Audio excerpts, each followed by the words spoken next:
Hi guys, now in this class we will discuss about single phase full converters and all the most important MCQs regarding this single phase full converter topic. So the first question I am taking from ESC 2006 paper. The question says a fully controlled line commutated converter, okay, functions as an inverter when the firing angle alpha is in the range of. So this converter which we are actually discussing now is also called as line commutated converter. The reason is, as we have seen, let us say at one instant thyristor T1 and T2 are conducting.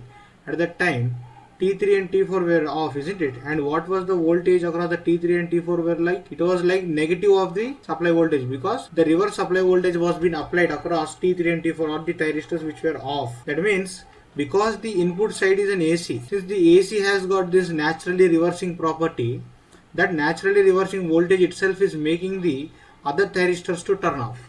So that means with the effect of line only you are able to achieve the commutation. So you don't require extra commutation circuits when you are using SCRs in this type of converters. Therefore, they are also called as line commutated converters. As we already discussed, that operating zone of this particular converter will be in quadrant 1 and quadrant 4. So when in quadrant 4, I said that it will be operating like an inverter. And we have also seen that for inverter operation, the alpha must be greater than 90 degrees and it can be less than 180 degrees. Why? Because the output voltage of a single phase full wave converter is given by 2Vm by pi cos alpha. So to get V0 negative, the alpha range must be from 90 to 180 degrees, isn't it? So if V0 is negative means the power, so this is the current, okay, output current, and this is the output voltage V0. The power is negative. Power is negative means the converter is delivering power to the source.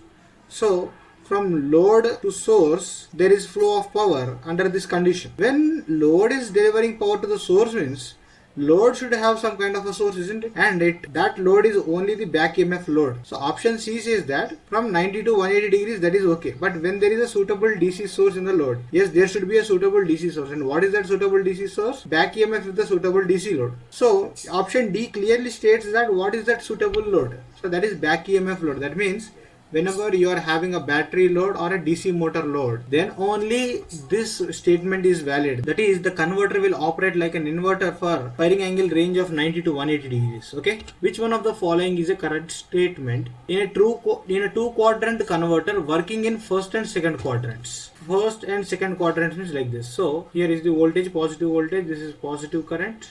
This is a negative voltage and this is negative current. It is operating in which quadrant? Quadrant 1 and quadrant 2. So this is the operating zone of what converter he has given here. So load current is talking about the polarity. So option C will be the right answer. Load current can be positive or negative, but voltage, load voltage will be always positive for a firing angle of 60 degrees. That is, alpha is equal to how much? 60 degrees in respect of a single phase half wave controlled rectifier. So the next question is, a single phase full bridge converter supplies power to a constant current load if the triggering angle alpha is how much? 45 degrees. What is the input power factor of the converter? See, I was already discussing that input power factor of a full bridge converter will be how much? The distortion factor times the displacement factor. And we have already seen that the distortion factor was how much? The distortion factor was 2 root 2 by pi. So 2 root 2 by pi is nothing but it can also be written as 0.9 times of the displacement factor. And you know what is displacement factor for any converter? It is nothing but the cos of the firing angle. So 0.9 times of cos 45 is 1 by root 2. That means 0.9 into 0.707. So that will come out to be option A, 0.637 as the answer. In a single phase full converter, if load current is I and ripple free, that means the load current is constant current like this, then the average thyristor current is. If I take the time period like this, if this is the triggering angle alpha and let us say this is pi and this is pi plus alpha and this is 2 pi and this is 2 pi plus alpha, we have already seen that at firing angle alpha, you will trigger thyristor T1 and T3 and they will continue to carry the load current up to the next set of thyristors, that is T3 and T4 are turned on. So this will be the current carried by the first and second thyristors. And after pi plus alpha, T3 and T4 are triggered. So again they will continue to carry up to 2 pi plus alpha for the next pi duration. So each thyristor is carrying current for how much duration? For pi duration. And what is the total cycle time period is 2 pi. So I already told you that average current will be I naught into pi by for the time for which it is conducting by total time period by 2 pi. So you will get I naught by 2, that is nothing but the load current by 2, half of the load current. So option A will be the right answer. Similarly, if you are supposed to find out what is the RMS value of current, so RMS value will be under root of time for which it is conducting divided by the total time period. That will be I naught by root 2. So this question asked in Himachal Pradesh Power Transmission Deputy Manager 2017 exam. A single phase full bridge direct rectifier delivers a load current of 10 amperes it seems, and which is ripple free. Ripple free means again it is straight like DC only. Average and RMS values of the diode currents. Okay, diode currents are, see, you have already seen. So average current is I by 2 and RMS current will be I naught by root 2. So from this directly I can write down option C is the right answer. This question, this is taken from GATE 2008. So the entire gist of this question is, there is a RLC load connected like this at the output of the converter, and the average output current is given as 10 amperes. So for this thing to happen, what should be the firing angle is asked. So where is the output of the converter? See, these terminals are the output of the converter, isn't it? And where will be the output, average output voltage? This is the average output voltage across the converter.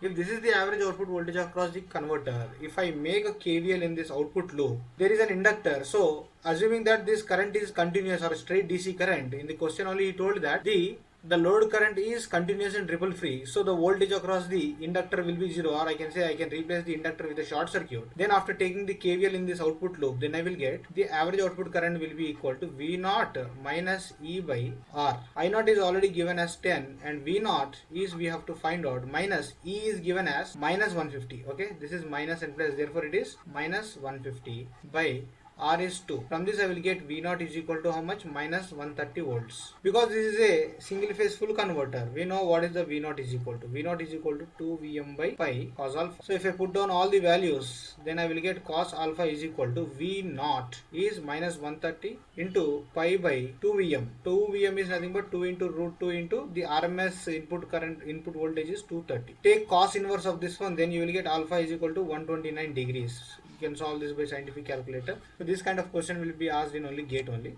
See this question, a very interesting question. This was asked in 2 times in Tamil Nadu only, combined engineering exam and in a TNEB AE exam also. A single phase fully controlled bridge converter supplies a load drawing a constant ripple free load current if the triggering angle is 30 degrees. The input power factor will be. See, always I was telling you, the input power factor for a full converter will be 0.9 times of the cos alpha. So 0.9 into cos alpha is nothing but cos of 30 degrees. Cos 30 is nothing but 0.866. So that will come out to be option B, 0.78. So this question was actually inspired from a GATE 2016 question, which differently read like this. Here also he has given you a single phase fully controlled bridge rectifier, but it is fed from 230 volts 50 Hz single phase supply. It is delivering a constant DC current of something like this at firing angle of 30 degrees. Is asking you to find out what is the input power factor. So basically this data which is given 230, 10 amperes are not relevant, or they are not required for this particular solution, but just to make sure that you have to think and waste your time, this kind of questions will be asked, and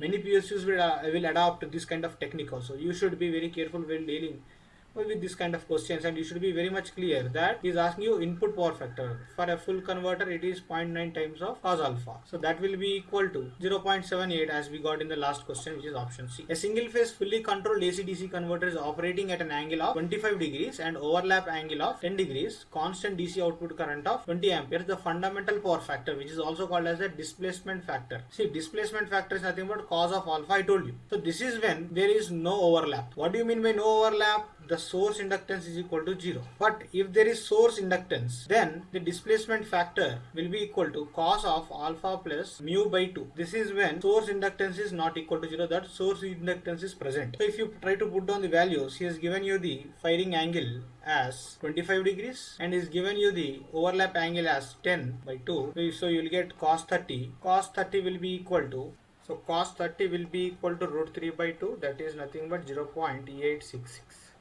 So what is the answer? Option A is the answer. So this is wrongly highlighted. Option A is the answer. In a single phase full converter for continuous conduction, each pair of SCRs conduct for. I was already telling you the conduction angle will be equal to pi radians. But if you consider the effect of source inductance, then it will be pi plus mu if Ls is not equal to 0, or this is when Ls equal to 0. So anyhow, we are discussing about source inductance. Let us try to discuss a little bit about the effect of source impedance or source inductance on operation of single phase full converter. So the topic that we will discuss now is the effect of